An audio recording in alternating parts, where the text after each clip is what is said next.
Hello, everyone. Welcome to the Fall Environmental Resilience Speaker Series, jointly presented by Indiana University's Integrated Program on the Environment and the Environmental Resilience Institute at IU. I'm Adam Fudiker. I'm a research fellow at the Environmental Resilience Institute. So we're pleased you're able to join us. We have a great lineup of speakers throughout the fall who will speak on a range of interesting topics in a format that will allow for interaction with the speakers and an opportunity for interdisciplinary dialogue. Both IPE and ERI are founded on the understanding that interdisciplinary learning and research are essential to teach today's scholars and to solve today's problems. The natural and social sciences, the humanities, and the arts are all critical and in play as we tackle climate change and the environmental challenges that are affecting our health, our communities, and our economy here in Bloomington and around the world. The IPE was founded in 2012 by the provost and the leadership of the O'Neill School, the College of Arts and Sciences, and the School of Public Health to bring together all of the environmental and sustainability scholarship across the various schools and departments on the Bloomington campus. IPE is made up of over 120 faculty and nearly 1,000 students studying the environment from all angles, the sciences, arts, and humanities across 27-degree programs. The ERI was founded in 2017 as part of the IU Prepared for Environmental Grand Challenge. Its mission is to enhance resilience to environmental change in Indiana and beyond by accurately predicting impacts and effectively partnering with communities to implement feasible, equitable, and research-informed solutions. I'd like to start by thanking Sarah Mincy from IPE and Mariana Keynes from the O'Neill School who organized the speaker series. We have a wide variety of speakers who can share their experiences, research, and insights with us. In particular, our speakers this semester will focus on topics relevant to the issues of systemic racial inequality, environmental injustice, and the need for a just transition to a future that is healthy and safe for all people. So here's a list of just a few of the talks that we have coming up this semester. If you go to our individual web pages, you'll find a complete list, and you can sign up for our regular newsletters that so that you can receive information about upcoming events and notices about the upcoming talks in the speaker series. So you can also see the information for our social media for the ERI. Here's the IPE webpage address and the IPE social media information. So we encourage you to sign up for our newsletters. Before we start, I'd like to ask everyone to mute yourself. And if you come up with questions during the talk, please enter them into the chat box. At the end of the talk, we should have time for questions. So we'll address the speaker with the questions at the end. And I'd now like to turn it over to Jim Shanahan, Dean of the Media School at IU and Associate Director of the ERI. Thank you, Adam. Great to be here with all of you, and thank you so much for coming to our talk. And it's my pleasure to have the duty to introduce today's speaker, who I know very well because she is an assistant professor here in our own media school. Talking about Suzannah Comfort. Suzannah has her PhD from the University of North Carolina, and her work focuses on a variety of issues in relation to environmental communication, quite a variety, as a matter of fact, including such topics as how environmental issues are covered in news and journalism, how communication is done, performed, and how effective it is by environmental NGOs, and many related topics. Very worthwhile diving into her CV later if you get a chance. Prior to coming to IU and also and prior to her PhD work, Suzanne has also worked in the environmental communication field as the editorial director of a magazine called Oceana, and a lot of really great research on topics as varied as working with the archives of environmental groups to look for communication issues and patterns there, topics like who gets covered in international climate change coverage. She's looked at the environmental messaging of Pope Francis and has also developed a lot of expertise in the overall field of environmental communication with a systematic review of our environmental comm literature. So I'm really pleased to have her as a colleague. Pretty sure she's a native Hoosier as well, right, Susanna? Giving me the thumbs up there. And so thank you so much for coming to hear from Suzannah Comfort. So Susanna, I'll turn it over to you. All right, thank you, Jim. Please let me know if there's any issues hearing me or anything, because I'm still, I said earlier, I'm still skeptical about Zoom and making sure I have the technological expertise. All right, so I'm going to share my screen. So give me 1 second. All right. Does that look good? Everyone can see it, Jim? You can see it? Great. All right, so the topic of my talk today is journalists as activists and activists as journalists, how the American environmental movement has used journalism as an advocacy tool. So essentially here, what I'm interested in is the relationship between journalism and advocacy. And basically, a fundamental question in my research is, what is journalism and who gets to count as a journalist? So today I'm going to dive into a historical project that I did. But I do think it's relevant to our current media landscape, and I'll try to make some of those connections as I go through the talk. My goal is to have time for questions and discussion at the end, so hopefully I'll be able to get through this quickly. I'll do my best because I do want to have a conversation. So when we think about news, we think about big news organizations, like I've got NBC News, NPR, Fox News, Wall Street Journal. And these large mainstream news organizations all operate in pretty much a similar fashion. And I know what you're thinking, NPR and Fox News have nothing in common. How dare you suggest that they operate similarly? And it's true that in terms of their story selection and how they present stories, and the fact that NPR is a radio station and Fox News is a cable TV channel, there are differences between these news organizations. However, when we look big picture about how all of these mainstream news organizations operate, they have more in common than they don't have in common. So for example, they are professional. They are produced by people who are paid to produce journalistic information. They are operating under a similar series of norms and practices, in the sense that they go out with a mission of being factual, of presenting events as they happen, of presenting a plurality of voices. So, and an important characteristic they have in common, although NPR is a bit of an exception to this, but most of these mainstream news organizations are also commercial, meaning that they operate under market conditions. They need to appeal to a wide audience. They're subscription or advertising supported. So all of these characteristics result in sort of constraints on how they operate.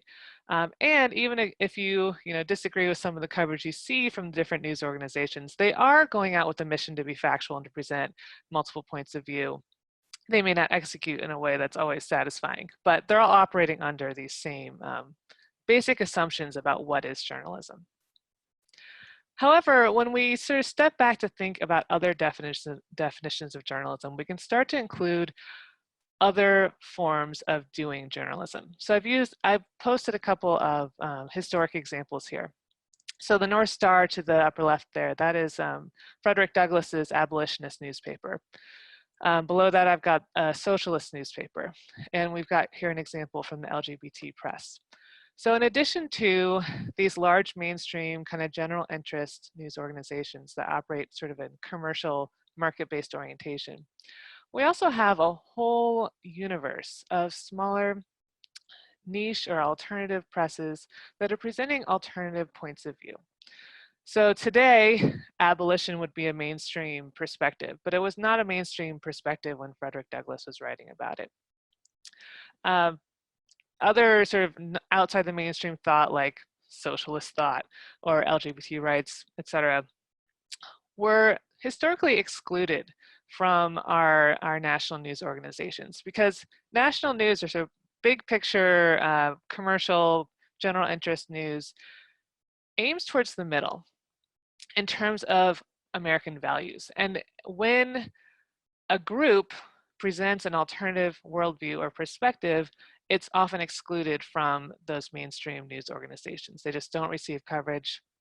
or when they do, the coverage is extremely diminishing towards towards the movement or towards alternative points of view.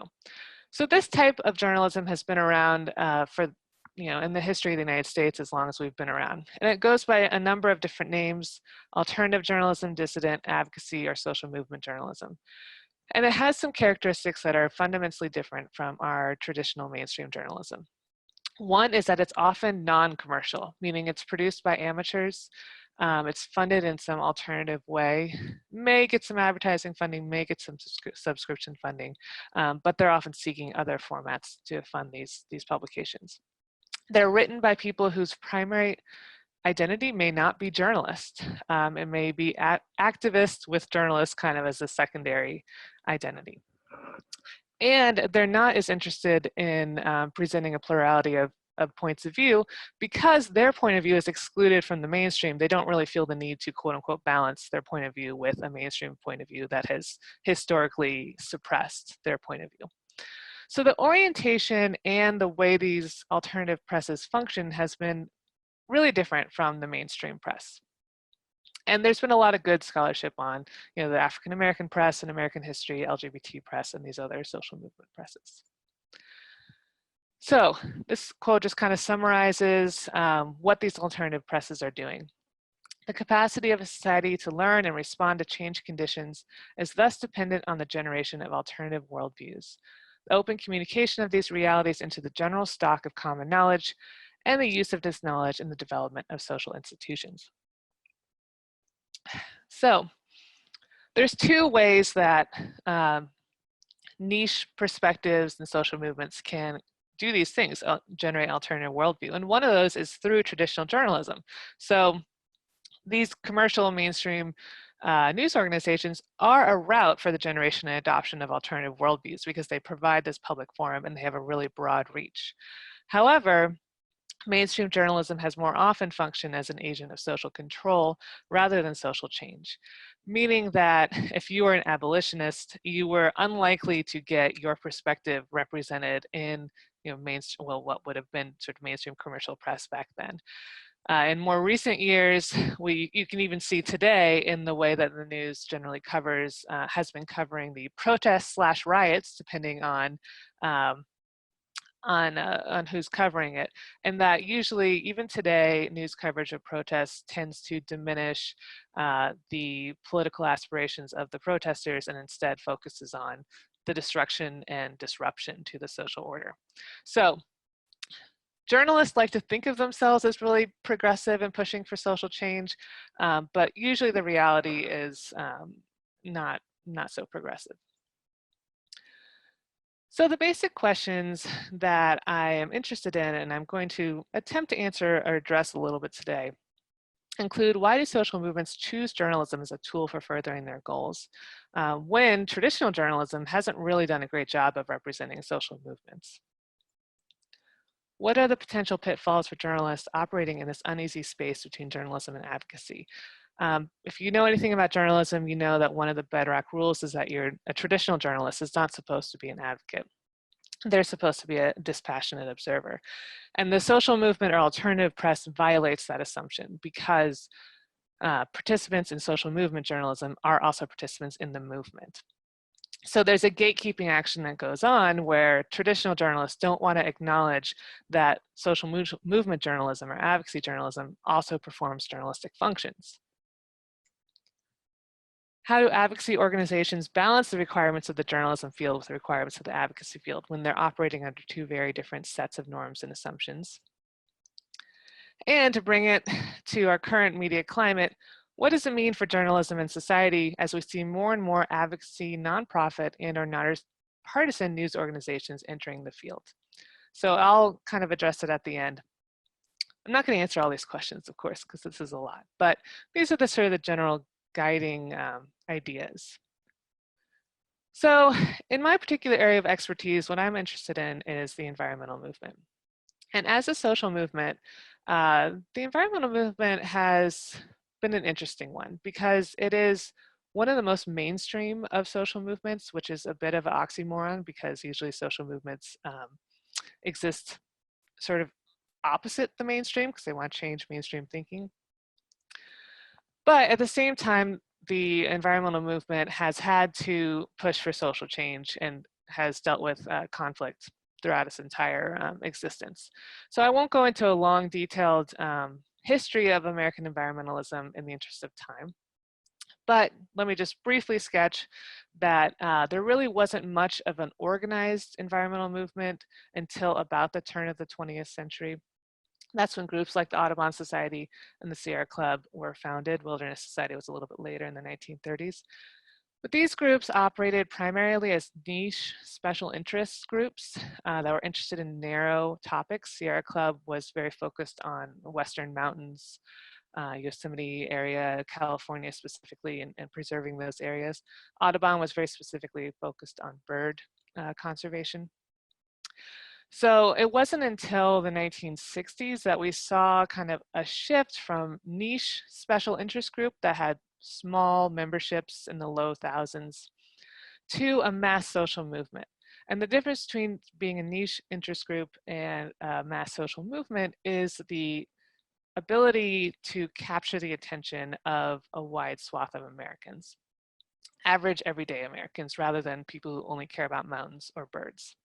And that's what happened in the 1960s, along with that whole protest generation, civil rights movement, women's rights, and so on. Environmental movement followed up on those other movements and captured a really broad coalition of interest. So we saw a lot of movement in the environmental movement, interest in the 1960s into 70s, and it was quite bipartisan, quite widely supported. It wasn't until the 80s that it started to become more partisan, and now we see more of a split between conservatives and liberals on environmentalism. However, it did enjoy quite a long period of broad bipartisan support in the middle of the 20th century.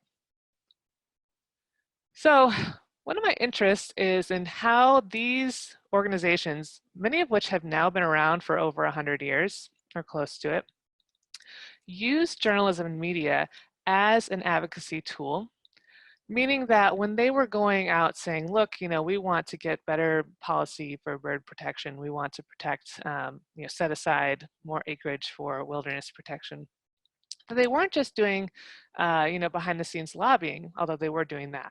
They were also taking these claims to the public sphere. And we know one of the basic assumptions of alternative media or social movements media is that you have to take your perspective just from the niche, the interest group of people who are already engaged, and bring it to the broader public sphere. And that's one leverage, one lever of social change. So what these organizations did is they produced their own media. And one reason why they produced their own media is, as I referred to earlier, the national news media are sort of typical, state level media as well, newspapers, didn't cover this very much.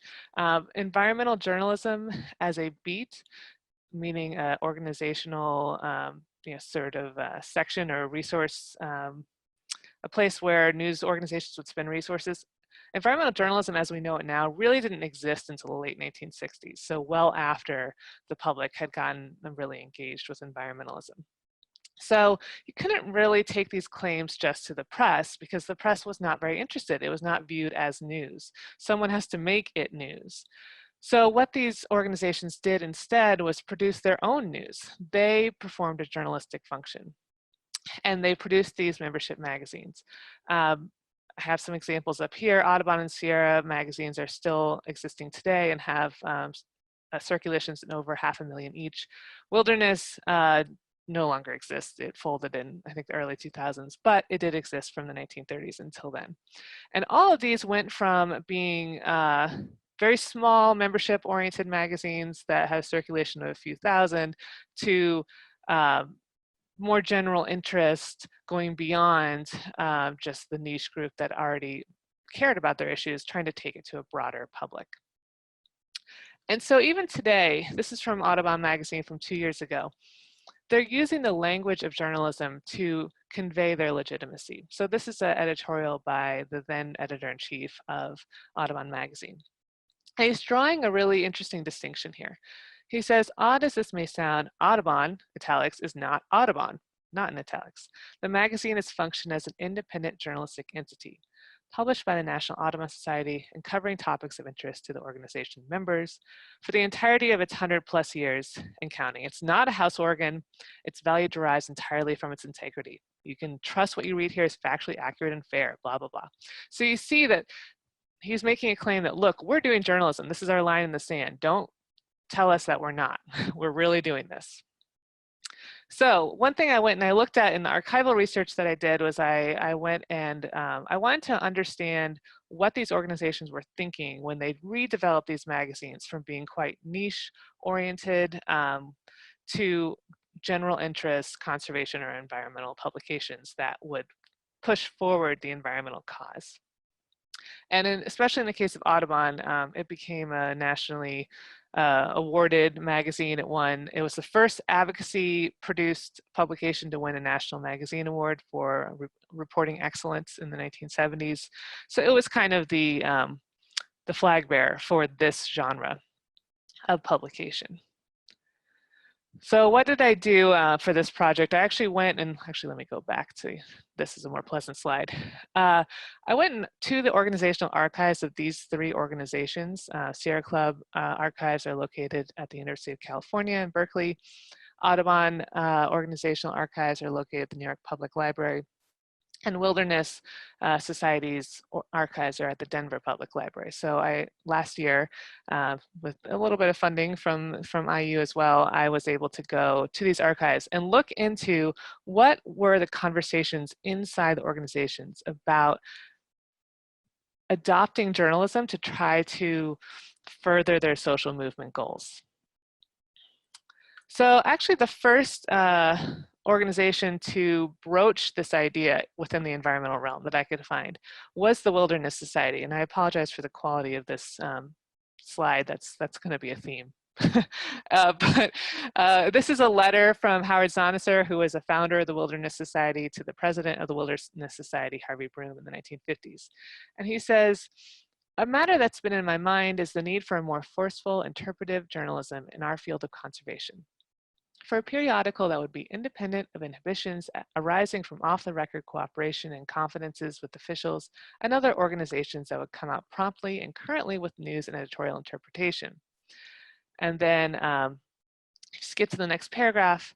If you look to our recent winter magazine, you will see something like an illustration of what I mean. With a magazine of color, regularity, and frequency of appearance, maybe bi-monthly instead of quarterly, and then the appeals that editorial time and attention can give it, I believe we could achieve a strong influence for wilderness preservation. So he's saying that journalism is a tool to get us to our goal, which in the Wilderness Society's case is increased wilderness preservation. And one interesting thing that you see in this field is the influence of a lot of former journalists. Howard Zonisser was a former journalist, a newspaperman, before he became involved with environmental advocacy. And he actually went on to become the main architect of the Wilderness Act in the 1960s, which was a major piece of legislation. But he wasn't alone. Many of these organizations had former journalists as directors or presidents or other, high-level positions in these organizations. So you see they're bringing that logic from the journalism field into the advocacy field and thinking, how can I use this tool to further our goals? So Howard Zonisser was on the forefront, but it wasn't the Wilderness Society that really set the stage for journalism from environmental advocacy organizations. It was actually the Audubon Society. They really took the lead. So here's an example of an issue of Audubon Magazine from 1960. You can see on the left, we've got some pictures from their annual black tie gala. Everyone looks quite grim, but I think they're having a good time. But you see there's the photos. It's very promotional. It's not especially interesting if you're not a member of this particular group wanting to see your picture in the magazine. The other genre of article you would see in Audubon in the early 60s and before was ornithological essays about bird species. So here's one about the purple-capped fairy hummingbird. The author of this piece, Alexander Skutch, is an ornithologist. So this was the sort of pre-journalistic Audubon magazine. promotional in nature, highly niche, not especially compelling from an art perspective or a narrative perspective. So they realized this was a missed opportunity here. And they actually engaged a consultant firm, Creasat, McCormick and Paget in New York. Audubon is also based in New York, to do an analysis and come up with recommendations for the magazine to redevelopment. And they came up with these 4 ideas. Immediate action should be taken to strengthen editorial impact. It should be made more attractive. We should continue to invest in editorial quality as we go up in circulation. And we should reduce the cost of producing the magazine. So classic, you should do more with less kind of attitude. But what ended up happening is Audubon was successful beyond its wildest imagination. This consulting firm estimated that their circulation could go from about 30,000 to 50,000. They actually went up to more like 350,000 within 5 to 7 years. So it was really a successful redesign. So what did they do? Almost immediately, this issue is I want to say 66. They hired a new editor in 1966, early 66, named Les Line, a former newspaperman from Michigan. And he decided this was no longer a magazine about birds. This was a magazine about the environmental movement and the ongoing destruction of the American environment. So the type of journalism you'd see in the magazine in those years was articles like this one that used very dramatic language: an offense against America, a mountain is ravaged, a valley shattered. So we've traveled a long way from those pictures of the men and women in black tie at the gala. Now we're going into in-depth and lengthy, these articles were just thousands and thousands of words long, lengthy in-depth investigations into broad environmental issues that were not limited to birds. So to give another example, a couple other examples from those years, in 1970 on the right there. On the left, we have an article about pollution, which was a major concern in the 1960s and 70s. Of course, it still is today. And on the right, people pollution, perhaps a term we might not use today. This article was written by Paul Ehrlich. If you don't know that name, he was a biologist who wrote a famous book in the late 1960s called The Population Bomb. There was a very prominent theory about environmentalism at that time that was basically Malthusian, saying that we were producing more and more people and the Earth's resources couldn't keep up. And Ehrlich was one of the primary proponents of this perspective. So you see here we're doing journalistic work, but also drawing on some non-journalists to produce it, such as Paul Ehrlich, being a scientist. But in using narrative, using drama, using a lot of the same concepts that are in sort of traditional mainstream journalism. And I give this example as well. This is from 1971. So at this point, the magazine's circulation was well over, I think, 300,000 or 400,000, far cry from where it had been 10 years earlier. And here we have the example of a bird-related article. But if you read the article, it's about the moral dilemma facing falconers. Within the bird community, there was, I suppose there probably still is, a variety of perspectives about the morality of owning falcons and training them in falconry. So this article gives those multiple perspectives. So it's, again, drawing on those traditional journalistic practices of presenting a plurality of points of view, where in the past, Audubon might have only published the anti-falconry point of view. Now they're presenting both points of view, so a balanced vision of this type of issue. So we're again drawing on these traditional journalistic norms and practices. And George Laycock is a professional writer. Previously, the magazine was the only authors in it were amateurs. They were unpaid, so they submitted their own essays, essentially. So we've got a move towards professionalism, a move towards more actual journalists contributing to the magazine, and the actual work they're producing resembles mainstream journalism. And at this time in the 1960s and 70s, it was a real heyday of narrative long-form journalism.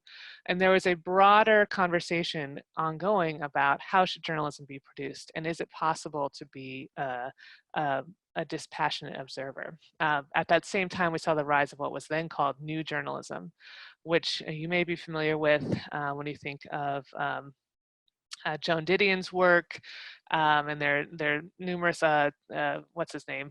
I'm going to blank on all people whose names I've read. Hunter Thompson's work, of course, where the writer embeds himself or herself in this issue and becomes an actor, so to speak, not an actor like they're making it up, but an agent within the story, that they're acknowledging their presence within the story.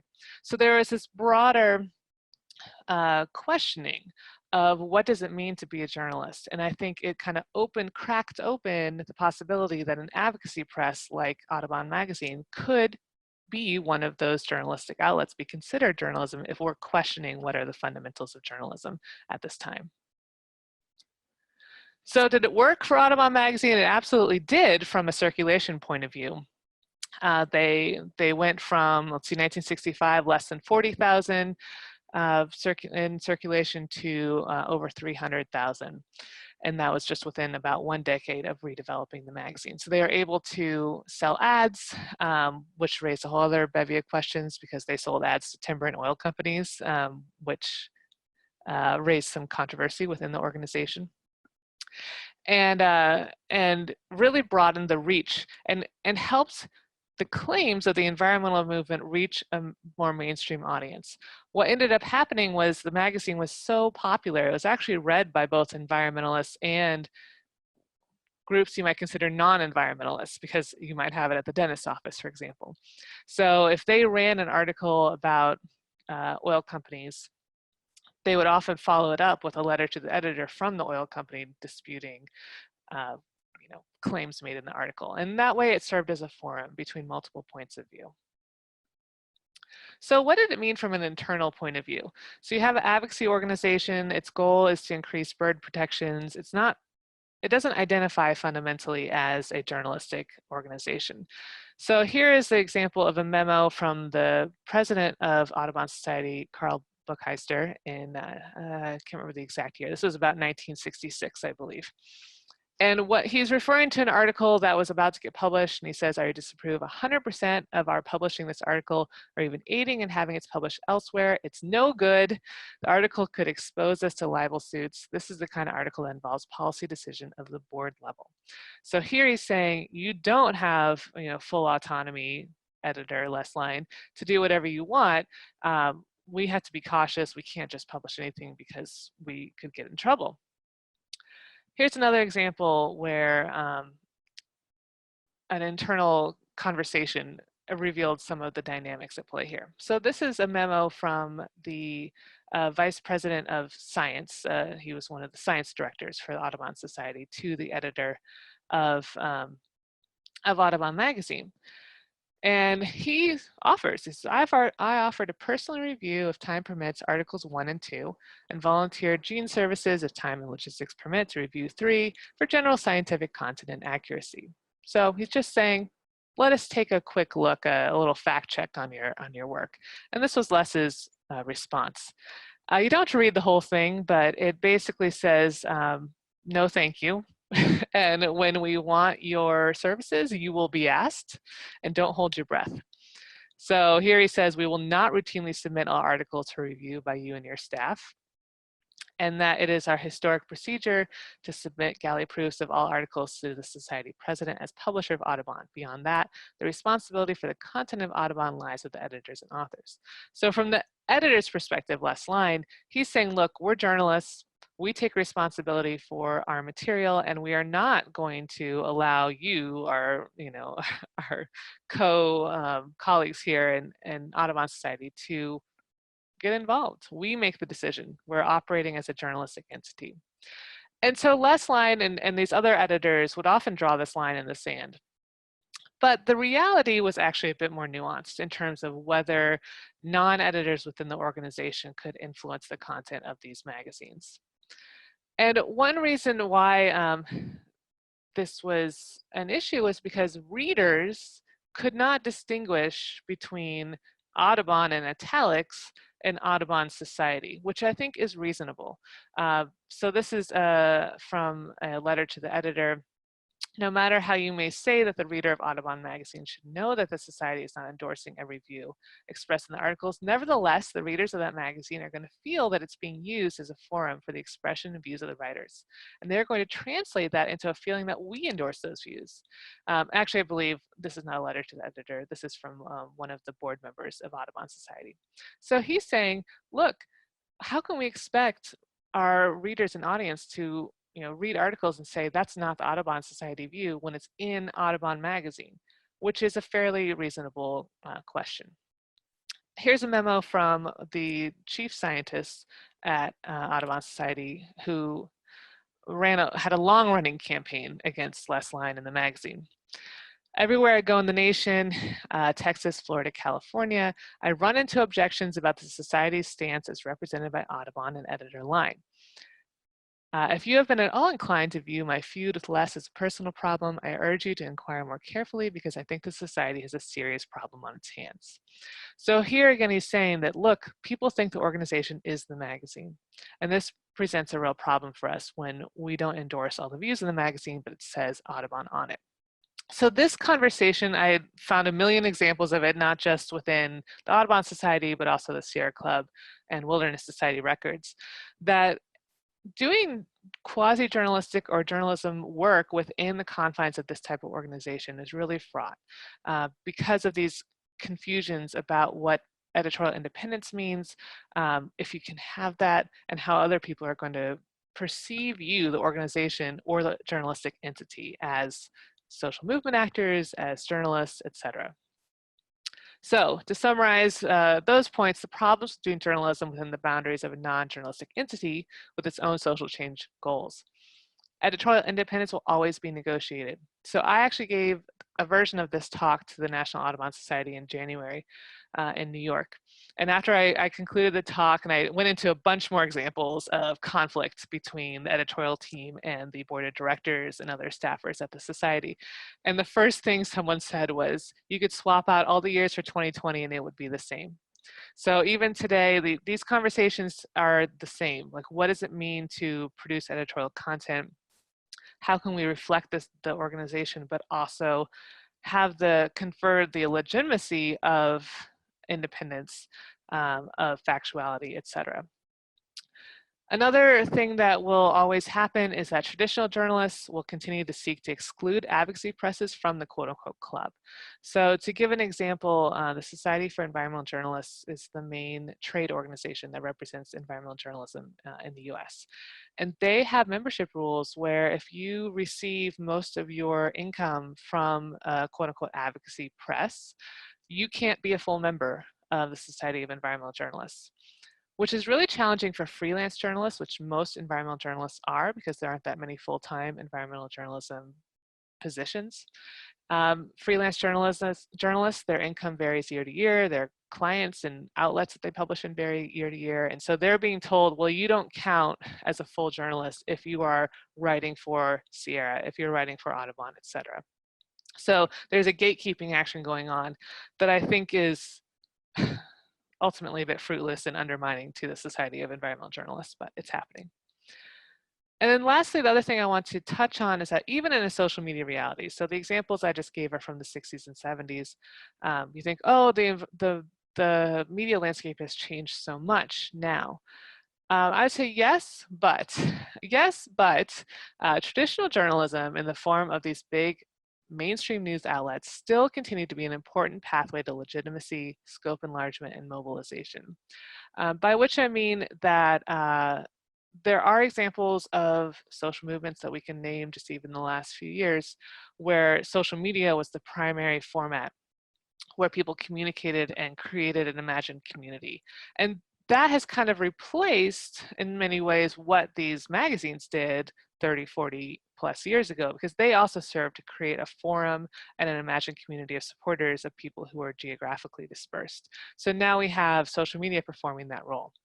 However, when the traditional, large news organizations notice it, and if they do choose to cover it, it does confer, I would argue, it still confers legitimacy to the social movement by saying this is a big enough deal that now it's on NBC Nightly News. And it also allows activists to enlarge the scope of their claims and their issues and increase mobilization. You can mobilize through social media, absolutely. But I think that boost you get from especially television news, which is still such an important purveyor of information today, that there's still going to be this relationship between traditional news and advocacy presses, even if the advocacy media is in the form of digital social media. All right, so I want to end with just touching on the current landscape for environmental journalism. So I think there is, as I stated before, environmental journalism as we know it today really didn't exist until the 1960s. News organizations didn't start applying resources to it until the late 1960s. And since then, the resources that news organizations give to environmental journalism has varied a lot. It goes up for a little while, it goes down for a little while, and then it kind of just cycles through. But I do think that we are seeing more awareness that environmental issues are pervasive. They're kind of like a master problem that underlies a lot of other problems in our society. This is the front page of the New York Times from just last week, talking about what's going on in California and calling them climate events. Like this is related to climate change. It's and it's having a major impact on our society today. Beyond that, what I'm seeing is an explosion in nonprofit environmental journalism. So one I would recommend is Inside Climate News. This is a Pulitzer Prize-winning news organization that has a lot of what you might call traditional journalists working for it. It's not attached to any advocacy organization. It's funded by Pew and a variety of other sources, so they can attempt to avoid those pitfalls of working from an advocacy perspective. There's also right here at IU, the Indiana Environmental Reporter, which is fulfilling a really important news need since there's very few dedicated environmental journalists in the state of Indiana. Now the IER is funded by IU and the media school. They do make try to make that distinction that they don't work for the media school, they don't work for IU, so they should be independent. But, with these organizations, any of them, Inside Climate News or IER, the question of how ownership might influence their news production is always an open one. And you really can't know until you start looking at what kind of news they produce. And then lastly, I want to touch on Heated, which is a climate newsletter, email newsletter. Newsletters are having a moment, and it also has a podcast. And this is a weekly newsletter produced by Emily Atkin, who is a journalist, and it's quite good. If you are interested in environmental news, I'd recommend signing up for it. And she posted this on Twitter not too long ago, and I think it's really relevant to our discussion about environmental journalism in general. And she says, as a journalist, I've often been deemed partisan for supporting issues like equal rights and climate justice. But I believe that making your values known makes you more trustworthy, not less. I believe such lack of transparency is why many Americans don't trust reporters. So what she's getting at here is a trend in journalism more broadly, away from the dispassionate observer and toward the idea that we can't avoid bias, we can only acknowledge it and be transparent about it. So we're seeing transparency as a news norm ascendant. And environmental journalists in particular have been tarnished with the brush of lack of objectivity for the last 50 plus years. I interviewed some environmental journalists for another project a couple years ago, and I asked them about this. I said, what do you do when people say that you're biased because you're an environmental journalist, that you must be anti-business, for example. And one of them, he got so angry, journalists can be really, really righteous. And he said, it's stupid to say that because I'm an environmental journalist, I must be anti-business. You don't say a health reporter is like pro heart attack or anti-healthy vegetables or healthy lifestyle. And I thought that was a really good analogy. But for some reason, environmental journalists in particular have been have been sort of shunted aside within the broader journalistic field as being somehow compromised or not objective. And what Emily Atkin is expressing here is that it's not about pretending to be totally dispassionate and unbiased and without any kind of opinion or perspective. It's about transparency. And I think that is a broader trend within journalism more widely.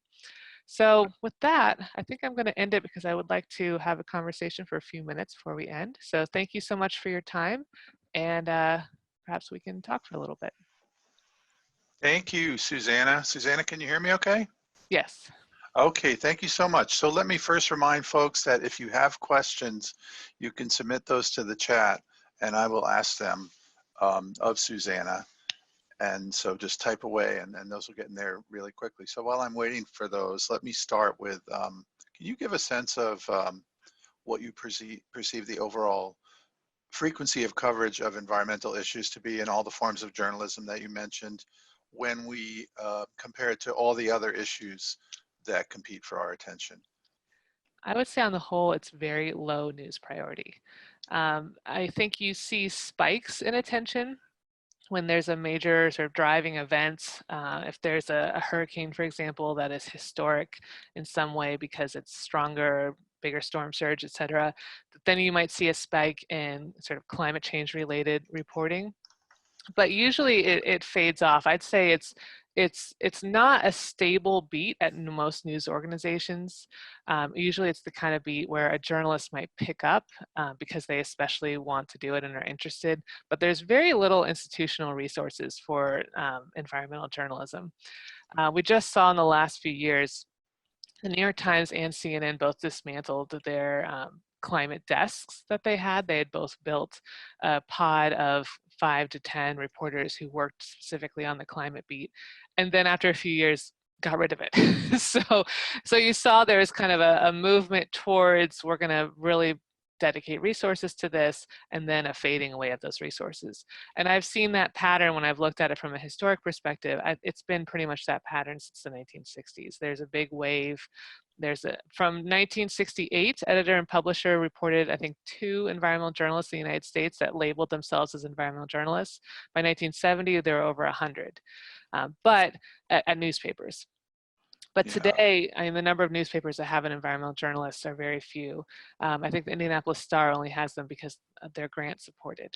So people are looking for alternative routes to support environmental journalism because for whatever reason, there's less of an appetite for it, maybe because people perceive it as a bummer, or it's not as, it just doesn't attract as much attention as sports coverage or political scandal coverage. But I think in the United States as a whole, it goes like this. It's never really very stable. Yeah, so now the questions are pouring in. Let me just thank you very briefly for mentioning Indiana Environmental Reporter. And with the reporters at the Star and also the reporter who's at Indiana Public Media that's funded by us, those are 3 out of really the only 5 reporters in the whole state of Indiana that are covering environmental issues on a statewide level. So that makes your point pretty well. So let me just start lining up these questions now that are coming in from somebody really interested in birds. What happened to the Audubon editor who was controversial? He was editor for 30 years and then he was fired in 1991. So basically what happened was there was a change in leadership at the top of the Audubon Society. And while Audubon Magazine was very quote unquote successful in terms of attaining cultural capital for the organization and spreading its message, it also became extremely bloated and very expensive. And I think another trend that happened as we saw in the 60s and 70s, a rise in specialist magazines. There's a downfall of the general interest magazines like Life and Look and Saturday Evening Post, and then the rise of special interest magazines like Sports Illustrated, Playboy, etc. And Audubon was in that trend. But that trend, you know, as all trends do, there's a big rise in interest in special interest magazines and it kind of dipped off. So the timing for Les was not great. And I think after 30 years at the helm, he refused to change his ways. So he was fired in 1991. And I actually had a great quote from him that I showed to the National Audubon Society because all their employees are so young, no one remembers any of this. And it was when he was fired, he talked about how it was going to become this this PC, namby-pamby, not afraid of controversy publication. So good luck, suckers, was basically his goodbye message. I can imagine it was great fun being able to go through all these archives and looking at that stuff. Another question: to what degree has research shown, if you're aware, that advocacy journalism organizations have had an effect on shaping mainstream media agendas?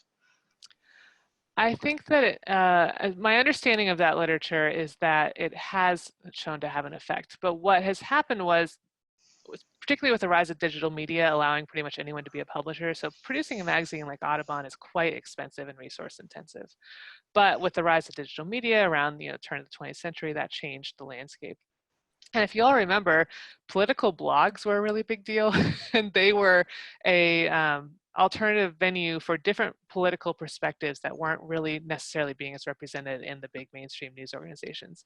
And from my observation, and I think other scholars have seen this as well, what's happened is the institutionalizing of those blogs. So they've been purchased by the big mainstream news organizations. So they still function as kind of an alternative voice, but they don't operate totally independent of the mainstream anymore. It's kind of like the mainstream is just sort of absorbed and claimed the alternative voices. And now some scholars argue that there really is no meaningful difference between alternative and mainstream media because of the increased partisanship of mainstream media and because of the increased technological capacity for anyone to be a mainstream media producer. It used to be that, it was more like citizen journalists just posted on social media, but now citizen journalists are sharing with the New York Times. So like when there was the big hurricane that came through the Caribbean a couple of years ago, where there were no journalists there because we have hardly any foreign bureaus anymore. All the photos were from Facebook that citizens had posted that were now published in the New York Times. So some have argued, and I think there's some legitimacy to this, that distinction between alternative and mainstream is no longer meaningful. Next question. You showed a picture earlier of the folks at the black tie ball. I agree, looking rather grim. And this question is about, do you have an opinion on the rejection that we hear nowadays of early environmental organizations as examples of white privilege? Yeah, so there is the history of the environmental movement is very white. There's three main threads in American environmental history. One is the conservation movement, which was focused on conservation of natural resources like timber, water, et cetera. And that was kind of a technocratic scientific approach to environmental use. There's the preservation movement, which was about preserving wild spaces, national parks, et cetera. And then there was urban environmental reform, which was, you think about early 20th century Sinclair, Lewis, the jungle, dealing with the environmental problems of the city. Those three strands operated quite separately, especially the urban environmentalists were sort of excluded from the conservation and preservation arms of the movement. And it wasn't really till the 1960s that these three arms came together and had more of an ecosystem approach that acknowledged environmental issues came from the city as well from rural or wilderness areas. So the environmental movement right now is grappling with that. It's well documented that John Muir was a racist. He's the founder of the Sierra Club. The history of our national parks has a history of relocation of indigenous people. Audubon, John James Audubon, who's not the founder of the Audubon Society, but he was named for them, also had some problematic features to his life. And Audubon Society itself was the most lily white and elite of all of the American environmental organizations. So they're all grappling with that today. I think there's a much greater understanding of the concept of environmental justice, which has been around now for decades, but I think it's only just recently started to become adopted into the mainstream environmental thinking. So they're still grappling with these histories. I was just contacted by Audubon actually last week. They were asking me if in the archives I had found any more racist stuff because they want to get ahead of it. But truly, like my research didn't show that because I wasn't looking early enough. I was looking at the 60s and 70s, and frankly, they didn't see race as one of the mediating factors. So they never discussed it. It was just invisible to them. Yeah. Next question is, would you say a word about advocacy journalists' willingness or not to specifically engage in articles or editorials on political candidates, particularly with those organizations that consider themselves to be nonpartisan? So this means like an advocacy journalist writing a column endorsing a political candidate. Yeah, or perhaps not even just specifically endorsing, but anything on political candidates. I don't write specifically on political communication and issues, but I do think that if you're an advocacy journalist, you're already comfortable with expressing opinion. In fact, Emily Atkin, the woman who writes the Heated newsletter, she calls herself an opinion journalist. So she's giving herself a name that allows her to acknowledge that her perspective is injected into everything that she writes. And I think that kind of labeling might be actually really helpful for audiences to understand, what they're actually looking at. So from my perspective, I don't see any issue with opinion or advocacy journalists getting engaged with electoral politics as long as it's transparent. Yeah, just some more questions coming in. Here's one from a listener who's saying, I loved your use of the archives, really interesting research. I'm curious about the evolution of environmental journalism genres. So how would you characterize, for instance, the give and take between nature writing and science writing in the early history of American environmental journalism? Great question. So of course, we have a long tradition of nature writing that goes back longer than environmental journalism existed. I think that when you look at these early advocacy groups' publications, a lot of what they published was more in the genre of nature writing than what you might consider journalism oriented. Nature writing, I mean, more personal narrative and personal perspective than sort of drawing on external sources. I think you don't see the trend and the switch towards science journalism until the 1960s, 50s, 60s. And I think that's because science journalism at that point was also ascendant and people were interested in that. I think nature writing itself has been excluded from news organizations. It's usually viewed as a separate genre of writing. But I did see examples of it in the advocacy publications for sure. In fact, I'd say that was the dominant genre until they started switching to the more journalistic mode in the 1960s. A lot of the early writing, in magazine form, and you looked a lot at magazine format, was done in magazines that were oriented at people who specifically liked hunting, fishing, that type of sportsman activity, if you will. Did you look at that at all in relation to these other, environmental, or because some of those had also pretty large circulations? Yeah, so there's a genre of sort of sporting magazines, Forest and Stream, Field and Stream. I think American Sportsman is the title of another one, where you did actually see a lot of early conservationist thought, where they started to realize that, oh, you can't just go shoot all the buffalo. Eventually there will be zero buffalo or zero elk, etc.